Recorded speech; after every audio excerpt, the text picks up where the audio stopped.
কোনো কাজকেই ছোট করে দেখার সুযোগ নেই।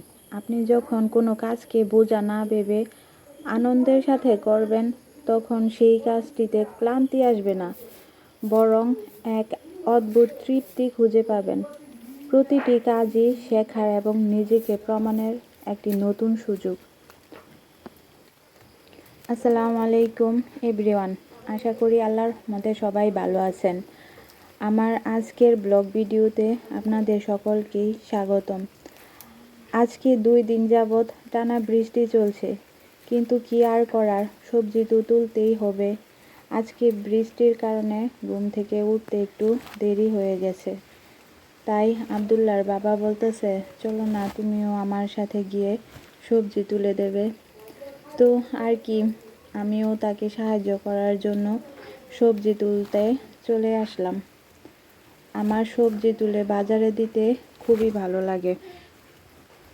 আমার ছেলে হবার পর থেকে ওর বাবা আর তেমন বলে না সবজি তোলার জন্য। ছেলে হবার আগে আমরা দুজন মিলেই সবজি তুলতাম। আসলে পেশা বা কাজের মাঝে ছোট বড় বলে কিছু নেই।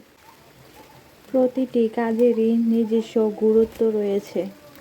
কাজের মাঝে আনন্দ খুঁজে নিলে কঠিন দায়িত্বও সহজ মনে হয়। হাসি খুশি মনে কাজ করলে কাজের গতি ও দক্ষতা গুণ বেড়ে যায়। আনন্দের সাথে করা কাজ সব সময় সেরা ফলাফল ও মানসিক শান্তি দেয়। বর্তমানে আমাদের সমাজে মানুষ মানুষকে, তার কাজকে অনেক ছোট করে দেখে। যার বেশি অর্জন আছে সে কম অর্জন ব্যক্তিকে ছোট করে দেখে। মানুষ মানুষকে টাকা দেখে মূল্যায়ন করে। আসলে এরকম ঘটনা আমাদের সমাজে পরিচিত ও বিরাজমান একটি ঘটনা। সবজি তোলা শেষ করে এগুলো ব্যাগে ভরে গাড়িতে তুলে দিচ্ছিলাম। আজকে বৃষ্টির কারণে মোটর সাইকেল দিয়েই নিয়ে যাচ্ছে। সবজি তুলে নিতে নিতে অনেক দেরি হয়ে গিয়েছিল। তাকে বিদায় দিয়ে তারপর আসলাম কাকরোলের ফুল তুলতে।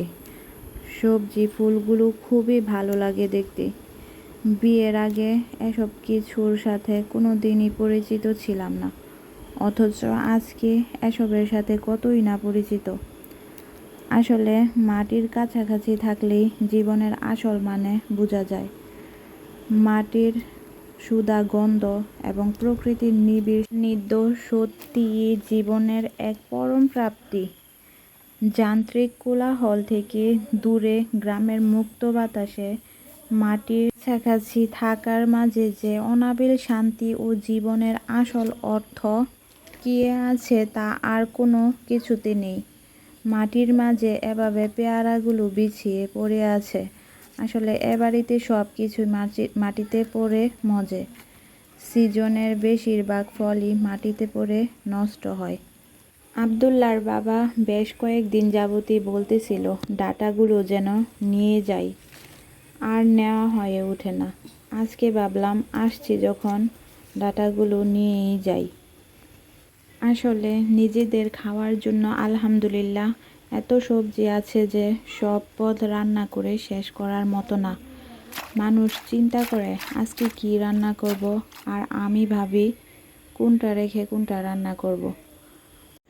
ডাঁটাগুলো বেছে নিলাম, তারপর মাছ ভেজে ডাঁটার তরকারি রান্না করে নিলাম। এই মাছটা দিয়ে ডাঁটা রান্না করলে খুবই মজার হয়। আপনারা কি মাছ দিয়ে ডাঁটা রান্না করেন কমেন্টসে জানাবেন। বাইরে কিন্তু প্রচুর বৃষ্টি হচ্ছিল, তাই কিছু ছোট মাছ ও ডাঁটা তরকারি রান্না করেছিলাম। বৃষ্টির মাঝে আর অন্য কিছু রান্না করার ইচ্ছে হচ্ছিল না, তাই ভাবলাম সকালবেলা এগুলো দিয়েই চালিয়ে নেওয়া যাক। রান্না শেষ করে দেখি আব্দুল্লাহর বাবা চলে এসেছে বাজার থেকে, তাই তাকে খেতে দিয়ে দিলাম। আমার ভিডিওটি কেমন লাগলো সবাই কমেন্টসে জানাবেন। প্লিজ সাবস্ক্রাইব করতে ভুলবেন না।